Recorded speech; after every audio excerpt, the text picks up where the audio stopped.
Hello everyone, today we will discuss the topic rules for obtaining images formed by spherical mirrors।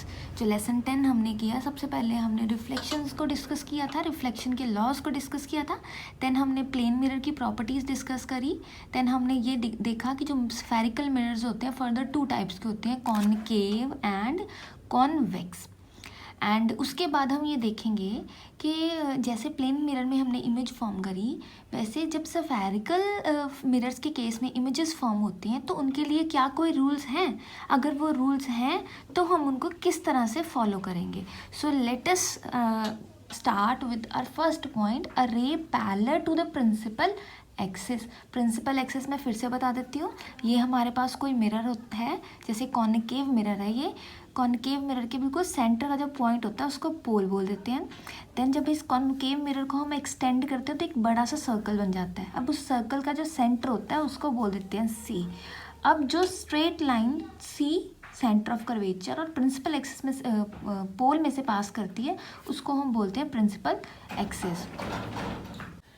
Principal axis को समझने के बाद अब हम स्टार्ट करेंगे कि क्या होगा जब कोई रे पैरेलल आएगी प्रिंसिपल एक्सिस के।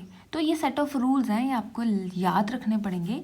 जब कोई रे पैरेलल आ रही है, देखो ये प्रिंसिपल एक्सिस है, कोई इंसिडेंट रे पैरेलल आ रही है, जो रे पैरेलल आएगी प्रिंसिपल एक्सिस के वो क्या करेगी, वो फोकस में से पास करेगी। ये देखो फोकस पॉइंट में से पास कर रही है ना वो, ठीक है, क्योंकि ये जो इतना हिस्सा है अब स्फेरिकल मिरर का, it acts like a plane mirror. अब प्लेन मिरर में हमने देखा है कोई लाइन जब इंक्लाइंड इंसिडेंट लाइट आती है, किसी एंगल पे आती है तो वो इस तरह से वापस जाती है। तो जब आप इसको रोटेट करेंगे तो ये वो वाला पैटर्न बन गया। अब कॉन्वेक्स लेंस में क्या होगा, कॉन्वेक्स मिरर में क्या होगा, कॉन्वेक्स मिरर में भी देखिए उस केस में ये वाला हिस्सा होता है ना शाइनिंग वाला, ये तो पॉलिश्ड होता है तो रिफ्लेक्शन इस साइड से होती है।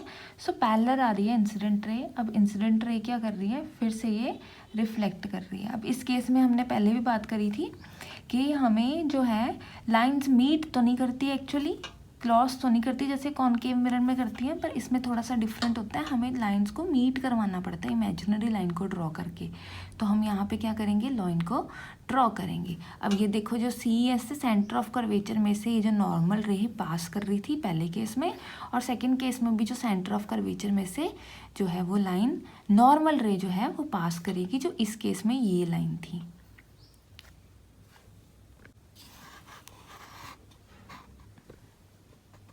नाउ अब हम देखेंगे कि a ray passing through the principal focus of a concave mirror और कॉन्वेक्स मिरर।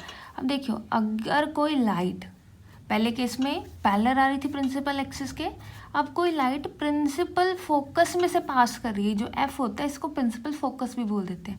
तो अगर कोई लाइट आ ही ऐसे रही है कि वो पैरेलल नहीं आ रही, वो प्रिंसिपल फोकस से पास करते हुए आ रही है, तो वो अब क्या होगा, अब जो रिफ्लेक्ट होके लग जाएगी ना वो पैरेलल जाएगी। ये देखिए लाइट यहाँ से आ रही थी, रिफ्लेक्ट होकर अब पैरेलल जाएगी। ये पहला और दूसरा केस बिल्कुल एक दूसरे के ऑपोजिट है, वो पैरेलल आ रही थी और फोकस में से पास कर गई थी, इस केस में फोकस में से पास करी है तो अब वो पैरेलल जाएगी।